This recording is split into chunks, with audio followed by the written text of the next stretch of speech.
Hello everyone, welcome back to yet another exciting season of F1. And we, your fanelists from Coast to Talk, welcome you to episode number 44, a pre-season look into what's lined up this year. Something happened, say day before, that shook up the entire F1 community and created enough excitement that would probably add up to the sum total of excitement we had over the entire year. I want to hear the reactions of our fellow panelists along with their introductions. So let's start off with the other end, Satya, and the team that you support, because we have a lot of new viewers who want to know from what background are you coming, and I don't want to rub it in. So You already are. So hi everyone, my name is Satya. I support Lewis Hamilton and I support Mercedes. The doubt is because I'm confused after the news that has been dropped, but at the moment for 2024 I support Lewis Hamilton and the Mercedes. Okay. I won't do any controversial statements for the time being, but hey everyone, I'm Prashanth, die-hard Ferrari fan. You can see from my tie it's red, but I don't know whether to wear a red shirt this season or not. As we just heard from my fellow panelists, Hamilton has now come into Ferrari. He's signed up a new contract and from 2025. 2025, not this season, correct, not 2024, from next year. So this is the season where we'll still try to convince to go back on the drawing board, but that's the ground reality we are in. More to talk. Hi, I'm Vignesh. I would love to support a lot of teams in Formula One, but considering the state of Formula One, I support the team FIA. Considering that, okay, it's always a win-win for me. Jokes apart, I am a Mercedes fan, and I'm still contemplating should I continue to be a Mercedes fan or not, as you might have heard from my fellow panelists. But yeah, more on that.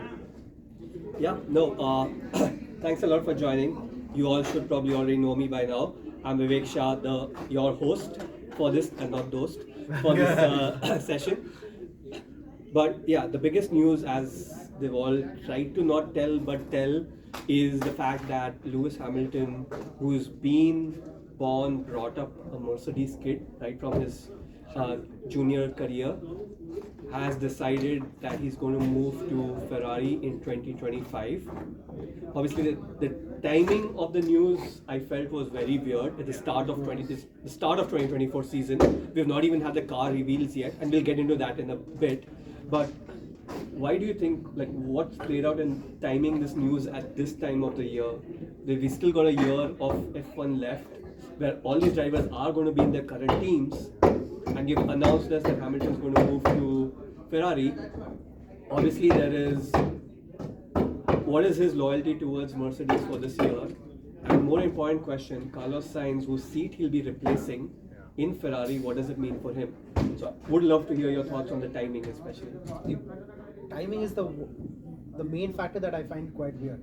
Because as you mentioned, the car has not yet been revealed, and Ferrari is going to Mercedes reveals their car on Feb 14.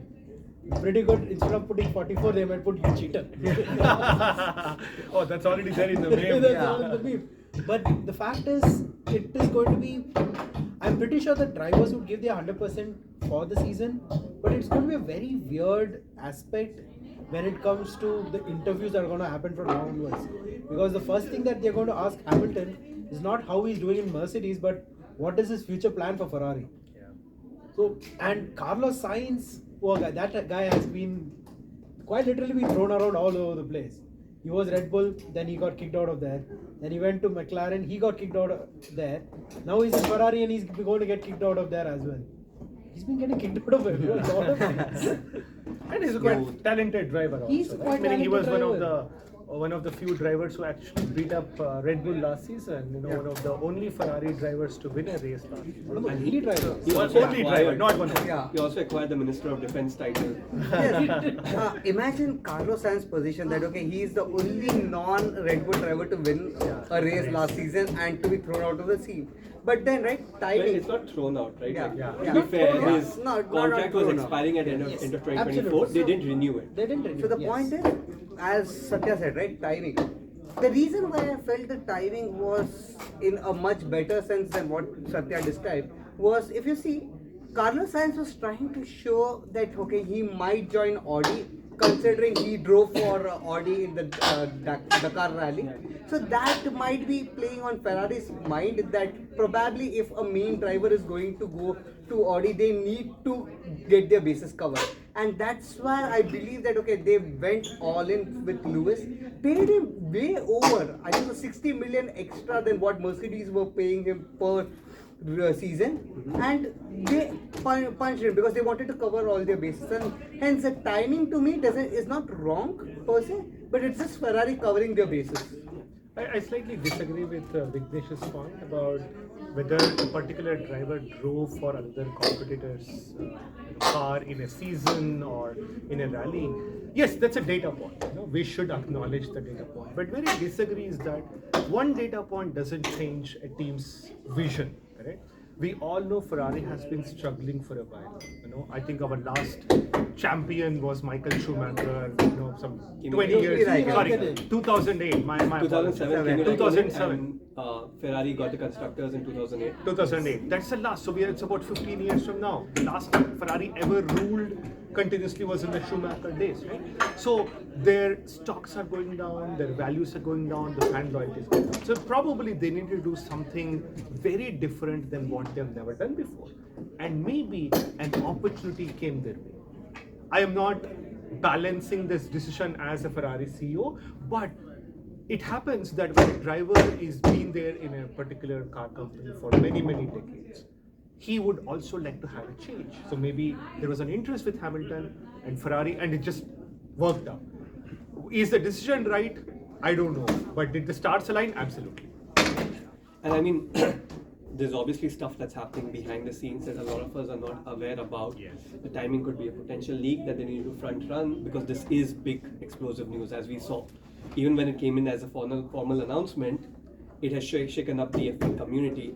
And there are a couple of things at play, right? Like Fred Vasseur, who came in last year, has a connect with Lewis. They have had these conversations time and again. So it's not something that Ferrari reached out of the blue. They've been trying to reach out to him for quite some time. Yeah. And something's happened on the Mercedes front, which has led Hamilton to say that maybe I want to try something different now. Because time is obviously not on his side. Absolutely. Rohan Bopana changed that for all of us last week with the Australian Open. But he's also realized that time is ticking. And it's interesting. We've seen this happen time and again where world champions with one constructor have gambled with moving to Ferrari. Yes. And this could be one of those factors. The second thing is the core performance engineer within Mercedes is He also might- moving to yeah, Ferrari. Yes. Which could also explain that as Hamilton looks at the future of Mercedes engines and the work that's going on there, maybe he didn't feel too comfortable that he could win his 8th title with that, and he said, let me try something different. A lot of questions that all of us have, a lot of conspiracies already playing out there. We'll get more details as it is, but the next question that really follows up that we really know about, or maybe don't know about, is as a Mercedes Hami fan, what does it mean to you? Do you want a tissue? I have one in my pocket. See, this is where I'm confused, right? Because from the time that I've started watching Formula One, I've been a Mercedes fan and a Lewis Hamilton fan. It started off being a Lewis Hamilton fan, but then it started encompassing Mercedes as well. And Ferrari and Red Bull have always been our main rivals. One. Second, and I'm sorry for this, but Ferrari is a team that we have made fun of quite a lot, especially the last 2 seasons, where a winnable car had a very bad strategy. No strategy. Or no strategy. Or a good strategy and the car did not. And the car did not perform. So there were so many issues with the Ferrari team that we saw, and I have personally made fun of. Now Lewis Hamilton is going to that team. I don't know.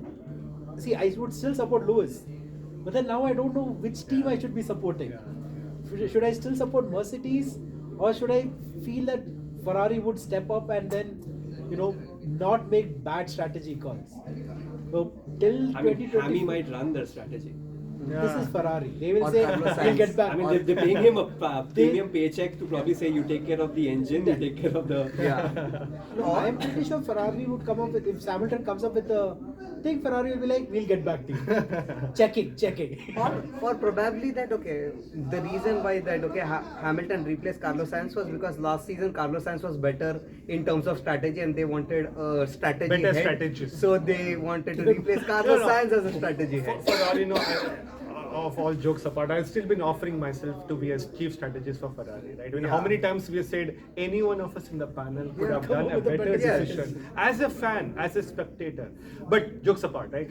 For me as a Ferrari fan, I know Vivek that would have been the next question. It's a devil versus the deep blue sea conversation. It's the Cristiano Ronaldo moving from Manchester United to Liverpool, and I'm a Liverpool fan. How do you expect me to support a rival member who's going to coming into my home team? That's not the cultures of a particular homegrown team looks like. I absolutely agree with Satya. If you've seen Formula One for 15 years and you followed a particular driver or a team, your loyalty stays. I think this conundrum will stay with millions of fans this year as to what do they do? Do they take their loyalty from Hamilton to Ferrari or stay with Mercedes or become new fans of Ferrari? It's going to be very, very tough, and that's exactly how the results are going to play out. We don't know. We don't know who's going to be the champion except Do you Red Bull. think that could have been worse than this? Would have been if Max Verstappen moved to Ferrari. You never know. You never know. You never know. See, he's also coming to a boardroom state, so he would Yeah. like something different. And the thing is, this is not something that's happened for the first time in F1. At least in recent history, we have quite a few examples that have happened, and in the glorious biggest checkered one. history of F1. But I I'll take the will- example, like when Vettel was at his prime with Red Bull. Red Bull. He shifted. He was a Red Bull guy all Yeah. throughout. But and then he shifted. He always wanted to drive a Ferrari. Yeah. He was a Michael Schumacher fan. He always wanted to drive Ferrari. Yeah. No, but again, What if Hamilton is? We just haven't heard that yet. see, another thing is that what I say Because is, they're all right, from the same generation that saw Schumacher. Actually, yes, they are all Yeah. from the same generation. as Vettel says, right? A driver is at any day a Ferrari fan. Even if you are a Mercedes person, you are a Ferrari fan. That's simple.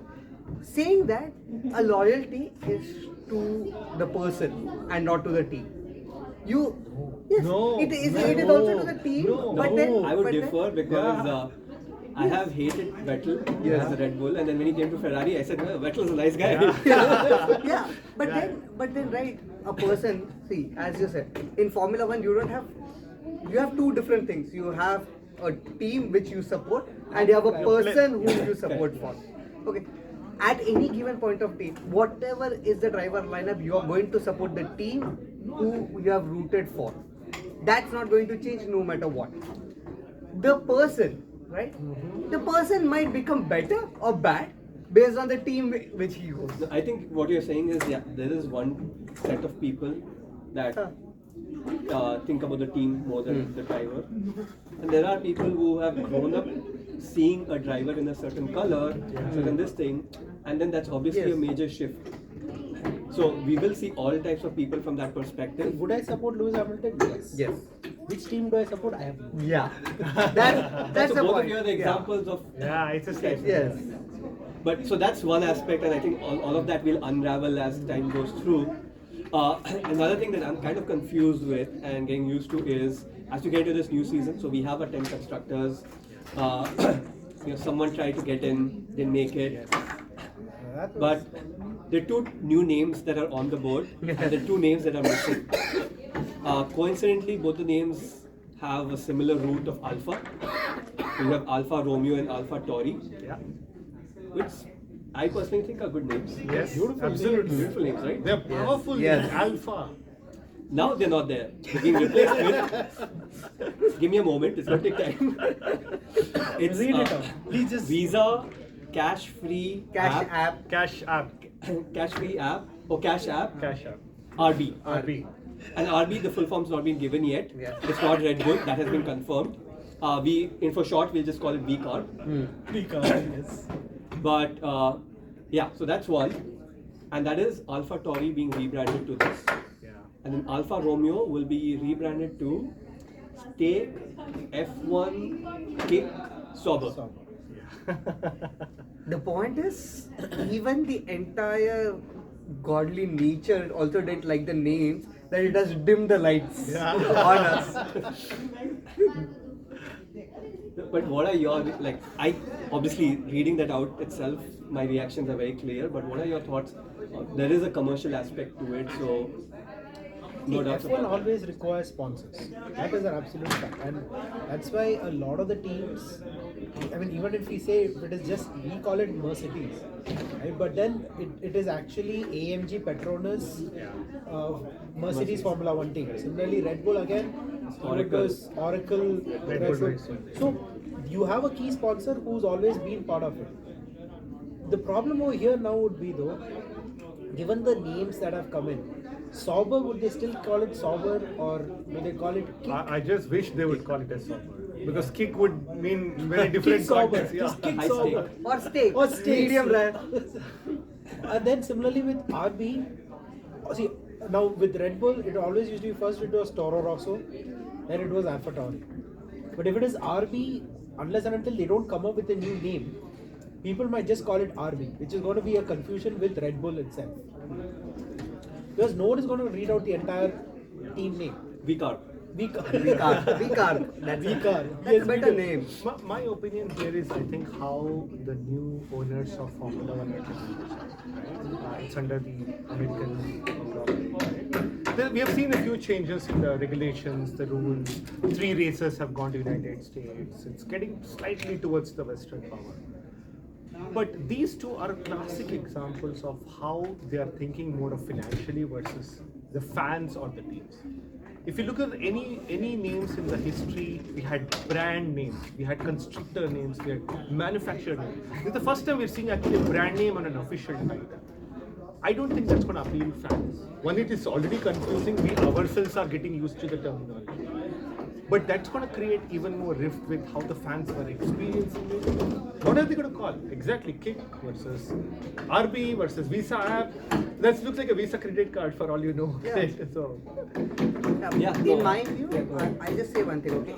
It's not that, okay, sponsors were never there in Formula One. They were always Sponsors were there. Marlboro was once upon a time a title sponsor for Ferrari.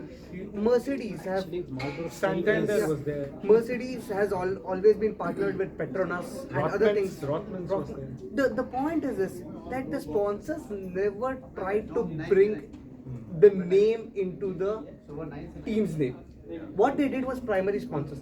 The maximum they did was bring in 1 or 2 elements like Petronas, Mercedes, AMG. That's it. It was never. So if Visa, who is a title sponsorer for Alpha Tauri, they could have gone with Visa RB. It's still a way better name. Steak could have gone with Steak Sauber instead of that elongated name. And you see, Kick is just a subdivision of the Steak, which is a streaming division. So they didn't have to bring individual entities to the games. They could have Obviously, directly I mean, gone. we are looking at it from a perspective of fans and how nice the names sound and how Yes. easy it rolls off our tongues. No, but you're Like absolutely right in he that said, aspect. it's the business of F1. Yes.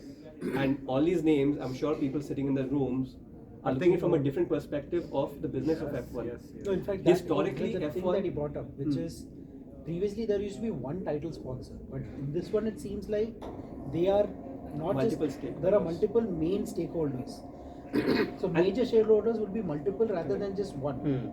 And the other fact is, when we talk about an era prior, right? Also, a lot of this is also marketing, branding money that's coming in here. Yeah. Historically, F1 was not live telecast audiences were not that large. Yeah.